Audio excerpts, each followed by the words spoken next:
সেই কারণে আমি 6 মাস ধরে ভাবছি সরল গঙ্গা ডার্লিং তো কি বাপ করেছো মনি ঋষির কাছে যাওয়ার কারণে আজ 6 মাস গঙ্গার মনে একটা বদলিয়ে ভাসতো সেই কথাটাই আমাকে বলতে হবে সুন্দরী কন্যা বলি বাবা ওই মনি ঋষির কাছে আমি তো কোনো পাপ করিনি তবে লোক মুখে শুনেছি আমি নাকি একটু মনি ঋষির কাছে অন্যায় স্বামী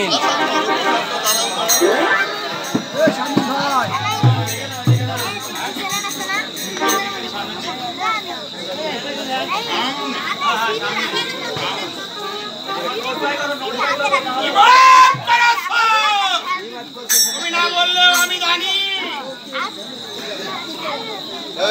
আমার নাম দেবের দেব মহাদেব নটরাজ শিব ঠাকুর ভোলা মহাশয় আমি শীত খাই ভান খাই মদ খাই দাড়ি খাই গাঁজা খাই বিয়ার খাই ডাল খাই ডিম খাই আরো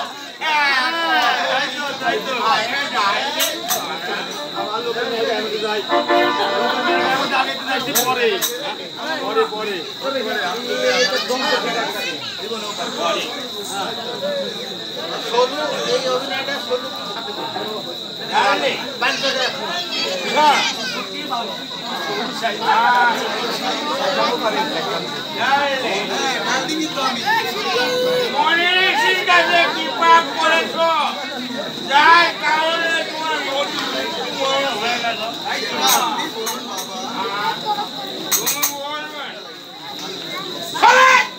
আমার কাছে নোট করা আছে মনে ঋষি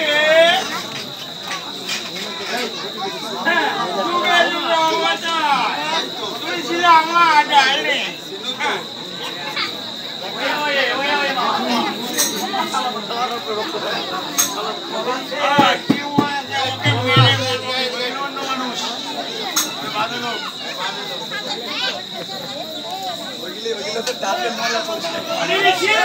কি পাপ করেছিলে সেটা আমার জানা আছে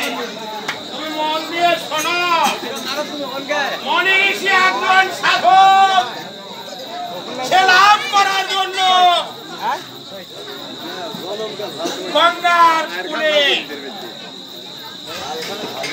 হ্যালো একটা বড়ই গাছের চারার নিচে 12 বছর বসেছিলেন সে সাধক সিদ্ধি করার জন্য লাভ করার জন্য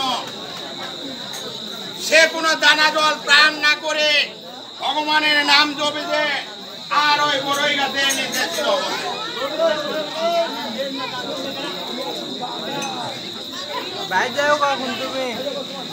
মানব জনম দুর্লভ জনম 84 জনম ভ্রমণ করে এ জনম আর হবে না আর এই নারী একাই একা নারী 7টা কুলের 7টা জন্ম নিয়েছে এক এক জায়গায় এক একটা নাম ভাঙিয়ে তার নাম রেখে দিয়েছে মনে পড়ে ডার্লিং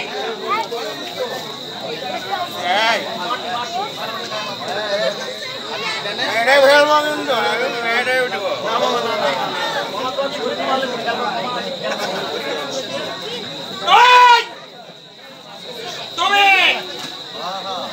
তোমার যখন এমন এক ঘরে জন্ম নিয়েছিলে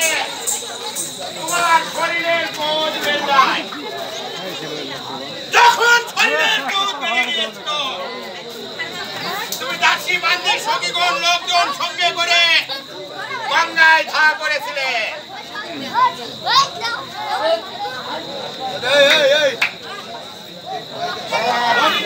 থামই খেলে তোমার শরীরের বোধ যখন থেমে যেত ঘন্টার পুরে ঘন্টা থামই করতে তখন তুমি ফিরে আসতে এমন একদিন এমন এক সময় তোমার শরীরের বোধ বেড়ে গেল তোমার দাসী নাই বান্দি নাই লোক নাই জন নাই বোন নাই একাই গঙ্গায় ধা করেছে ডার্লিং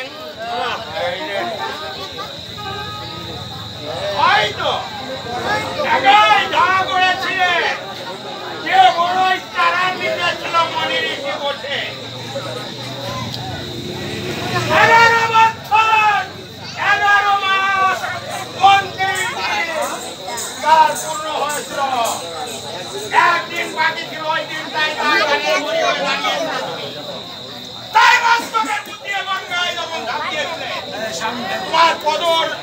জল ছুটে মনি ঋষির মুখে পড়ে মনি ঋষির ত্বক ভেঙে গিয়েছিল। কি বলেছিল? কে সুন্দরী কন্যা আমার ধ্যান ভঙ্গ করে দিয়েছ? আমার যে ধ্যান ভঙ্গ করেছ তাকে 6 মাস গঙ্গার বলে হাঁটতে হয়। তাই তো আজ 6 মাস গঙ্গার দলে তুমি ভাসতে ভাসতে পর্যন্ত মনে পড়ে ডার্লিং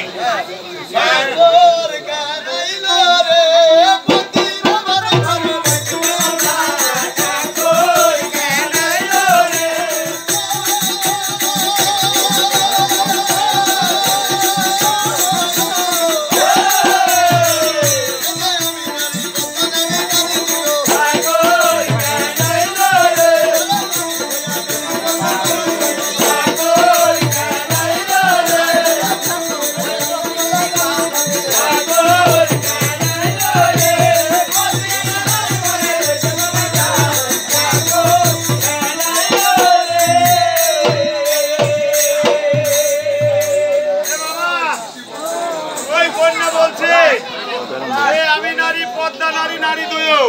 নারী হইয়া নারীর প্রতি দৈরাস কেন?